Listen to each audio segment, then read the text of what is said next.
네, 앞서 차영주 소장님이 최근에 동남아시아 그리고 근거리의 여행 수요가 크게 늘어나고 있다라는 이야기를 힘을 내서 말하고 가셨는데 오늘 이제 항공주들이 반등함과 동시에 또 진에어의 흑자 전환 기대가 더해지면서 이쪽을 정말 이제는 공격적으로 봐야 되는 시기일까 궁금해서 한번 준비해봤습니다. 블루드림 리서치 이주연 대표와 함께 이야기 나눠보도록 하죠. 어서 오세요. 안녕하세요. 네, 안녕하십니까. 처음 뵙는 거죠, 증시오늘과 내일에서는요? 네, 맞습니다. 네, 우리 대표님은 어떤 의견을 주로 주실 건지, 보통 투자 성향은 어떻게 되세요? 단기적인 네. 공략을 좀 위주로 하고 있고요. 단기 공략이요? 네, 네. 그리고 이제 중장기적인 부분은 베이스로 이제 계속 팔지 않고 모아가는 전략으로 시장 상황에 따라서 이제 달라지고 있습니다. 네, 아니면 제가 좀 단기 성향이어서 네. 어떤 성향이신가 한번 살짝 네. 간을 봐봤습니다. 사실 오늘 이야기하려고 했던 항공주들은요, 어떻게 보면 그 안에서 뭐 제주항공이다, 진에어다, LCC 같은 경우는 단기적으로 폭발적으로 오르거나 혹은 급락한 경험이 있는 종목이긴 하지만 길게 보면 오히려 리오프닝 효과 기대만 있었지 효과를 보지 못했던 되게 오랜 기간 물려 계신 분들이 많은 섹터거든요. 근데 오늘 장 오르고 또 지난 거래일 뉴욕 증시에서도 항공주들이 오르고 뭔가 변화의 조짐이 좀 보이는 겁니까? 그렇다라고 볼 수 있을 것 같습니다. 네. 아무래도 이제 이 리오프닝 이슈라는 게 아시겠지만 코로나19가 터지고 나서 11월쯤에 그러니까 2020년도 11월쯤에 화이자에서 이제 백신이 개발되었다라는 얘기가 나오면서부터 좀 부각이 됐었고 그때 당시에 이제 코로나19가 터지면서 가장 피해를 많이 봤던 업종들이죠. 그런 종목들이 항공주라든지 호텔, 카지노 이렇게 오프라인에서 활동을 해야 되는 그런 업체들이었는데 이런 업체들이 가장 피해를 많이 받고 이런 업체들을 모아서 이제 리오프닝이라고 해서 백신 나왔을 때 한 차례 좀 강하게 움직였던 시점이 있었습니다. 그러나 뭐 아시겠지만 백신이 나왔다고 해서 코로나19가 바로 사라졌던 부분들이 아니었기 때문에 그렇죠. 단기적인 이제 상승 이후 굉장히 긴 시간을 하락을 해왔고 코로나19가 터지면서 이렇게 좀 문제가 됐던 기업들이 상당히 많았는데 그 중에서 이제 항공주들 같은 경우는 이제 사람으로 치자면 이제 죽을 고비를 몇 번을 넘기는. 그렇죠. 여행주도 그렇고요. 그렇죠. 이제 여행주, 항공주 이런 것들이 거의 진짜 죽을 고비를 몇 번을 넘긴 그런 상황까지 이제 갔다가 회복을 하고 있는 단계로 접어들었다라고 볼 수 있을 것 같습니다. 그래서 보면 북미 같은 경우는 지금 항공 수요가 거의 98.9% 정도가 이미 회복을 한 상황이고요. 그래서 골드만삭스 같은 경우는 지금 이 북미 델타 항공이라든지 시티그룹에서는 보잉 같은 기업들을 추천주로 이렇게 얘기를 하고 있고 목표 주가를 상향을 하고 있는 그런 상황입니다. 그래서 그런 부분들을 봤을 때 항공주들이 앞으로 점진적으로 이제 개선될 가능성 상당히 높다라고 보여지고요. 특히나 이제 중국 봉쇄 정책을 이제 완화를 하면서 이런 부분으로 이동 수요가 이제 증가하고 있다라는 부분들 이런 거 생각했을 때 지금 현재 뭐 바닥권에서 장기적인 관점을 가지고 뭐 조정시마다 천천히 분할 매수 접근하기에는 충분히 괜찮은 그런 부분이다라고 생각을 하고 있습니다. 사실 국내 증시에서도 리오프닝 테마주들이 되게 많았어요. 근데 항공주가 주도주는 아니었거든요. 근데 네. 지금 미국 시장에서는 거의 리오프닝의 주도주, 대장주격으로 항공, 보잉사가 거론이 되고 있어요. 그래서 뭔가 우리도 그 변곡점에 따라가지 않을까라는 기대를 갖고 있는데 거기 기대감에 더 불을 지피는 게 중국의 리오프닝 이야기잖아요. 네. 중국 제로 코로나가 끝내자마자 국내선 항공 이용이 급증했다라는 기사를 봤거든요. 얼마나 늘어났습니까? 이제 중국 같은 경우는 이 봉쇄 해제 완화, 그러니까 이동 제한이 되어 있던 상황이었는데 그렇죠. 풀리니까 이제 사람들이 좀 마음대로 돌아다닐 수 있는 그런 상황이 됐다라고 보시면 될 것 같고요. 이게 거의 뭐 한 158% 정도 상승하는 그런 효과가 지금 나오고 있는 상황이기 때문에 중국 같은 경우는 이전에 항공 수요가 코로나 이전보다 한 20%밖에 회복되어 있는 상황이 아니었단 말이에요. 그래서 지금 이 조치 이후에 앞으로 이 코로나가 물론 중국 같은 경우 굉장히 확산하는 단계이긴 하지만 점진적으로 계속해서 늘어날 거다라는 부분이고 수치로서도 지금 실질적으로 나오고 있는 그런 상황이기 때문에 충분히 이런 부분들이 뭐 긍정적으로 항공사들에게는 적용이 될 수 있다라고 보여지고요. 또 뭐 여행 수요 당연히 중국에 그동안 이제 뭐 갔다 하면 뭐 격리가 되어서 2주간, 3주간 이렇게 움직이지 못하는 그런 상황들이 해제가 된다라는 관점으로 봤을 때는 여행 수요들도 계속 풀려날 가능성이 굉장히 높기 때문에 그런 부분들 생각했을 때 중국 뭐 항공 수요, 중국의 봉쇄 완화 해제로 인한 항공사들의 수혜는 뭐 충분히 예상이 되는 부분이다. 그리고 주가는 그에 화답을 하고 있다라고 볼 수 있겠습니다.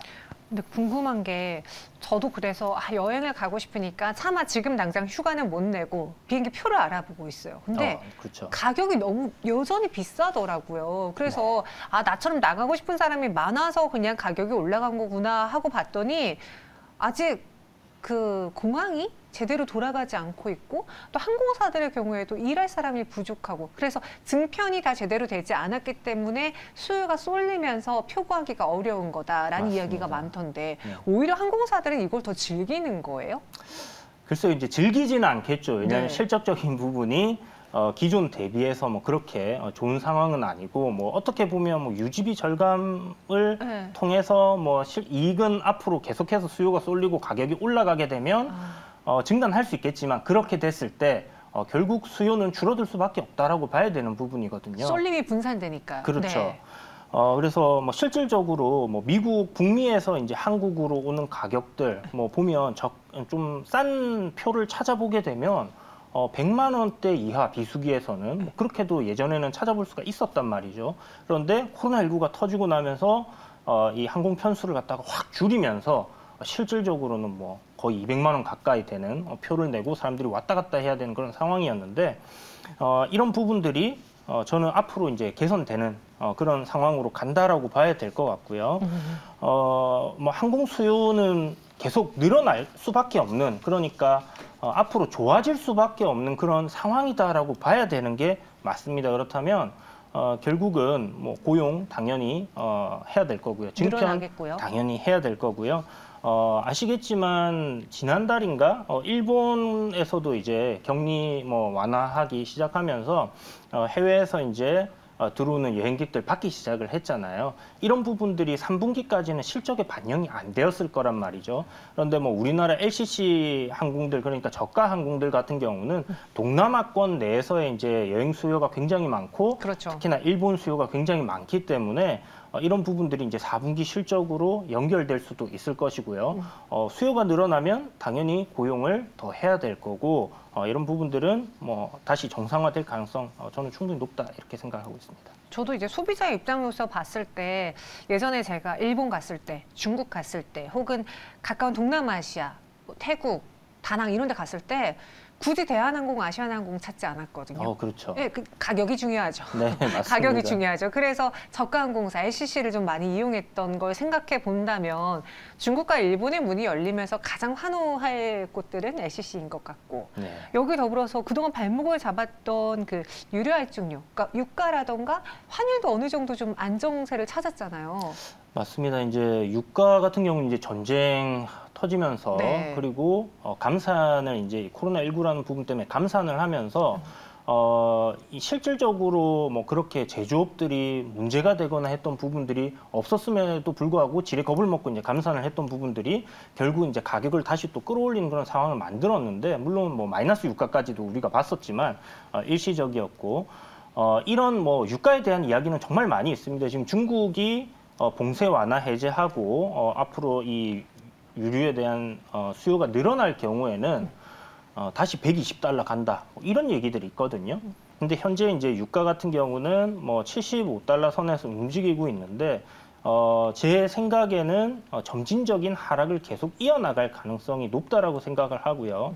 한 65달러 선에서의 유가가 뭐 박스권 등락을 하지 않겠나. 그래서 안정적인 상황을 좀 유지할 가능성이 높은데 그 가격대가 한 65달러 선이 될 것 같고요. 네. 그렇게 생각하는 이유는 뭐 미국의 셰일가스 기업들 같은 경우 어느 정도의 이익 마지노선이 한 그 정도로 유지가 될 가능성이 좀 높고 기술적인 자리도 그 정도가 지지 라인으로 형성이 되어 있는 부분이고요. 중국의 경기가 이렇게 이제 봉쇄 완화를 하고 수요가 늘어나면 유가가 급등할 거다라고 얘기하는데 네. 중국이 기름을 어디서 많이 수입을 하겠습니까? 러시. 그죠? 러시아겠죠. 러시아에서는 지금 유가를 상한선을 제한을 해놓고 있기 때문에 제 생각에 뭐 유가가 중국 경기 회복 뭐 이렇게 봉쇄 완화로부터 급격하게 이렇게 늘어날 가능성은 적다고 보여집니다. 그렇다면 이 항공사들 유가 뭐 관련해서 리스크가 좀 있다라고 생각됐던 부분들은 점진적으로 계속 회복이 되고 있고 환경 자체가 긍정적으로 변해간다라고 우리가 볼 수 있는 부분이고 환율도 1,400원까지 피크를 치고 지금 내려오고 있는 상황인데 1,250원 정도까지는 조정이 나올 거라고 예상이 되고 있고요. 1,300원대, 1,250원대 이 구간에서 박스권으로 좀 등락을 할 거기 때문에 환율도 안정적으로 유지가 된다라고 하면 항공사들에게는 굉장히 긍정적인 부분이 될 거다 이렇게 생각하고 있습니다. 한 달 전만 하더라도 리오프닝 하는데 항공주 좋아요? 유가 때문에. 항공주 좋아요? 환율 때문에. 이렇게 뭔가 걸리는 게 있었거든요. 그렇죠. 근데 지금 들어봤을 때는 걸리는 게 네. 없다라고 하긴 그렇지만 네. 예전보단 많이 줄어든 것 같아요. 현구간 항공주를 투자해야 되는지 개인적으로 대표님이 아직 그 선호 종목이라던가 성향을 몰라서 네. 만약에 투자를 한다면 항공주 내에서 어떤 종목을 주로 보시는지 소개해 주시죠. 사실 항공주는 지금 뭐 어떤 거든지 저는 다 괜찮다라고 생각을 해요. 네. 그런데 이제 안정성을 좀 많이 따지시는 분들 같은 경우는 대한항공이라든지 아니면 아시아나항공, 뭐 진에어 같은 경우는 실적이 이제 받쳐주니까. 받쳐주고 있는 부분이고 진에어 같은 경우는 이제 저가항공에서도 흑자로 전환을 했거든요. 뭐 제주항공이라든지 다른 이 저가 항공사들 아직은 흑자를 기록하지 못하고 있지만 적자 폭이 점진적으로 지금 계속 줄어들고 있는 상황입니다. 그래서 뭐 어떤 거든 저는 긍정적으로 지금 보고 접근을 할 수 있다라고 생각을 하는데 그 중에서 저는 오늘 에어부산을 좀 탑픽으로 이렇게 생각을 하고 있습니다. 적극적인 이제 운항 재개하고 있고 증편을 하고 있는 상황이고요.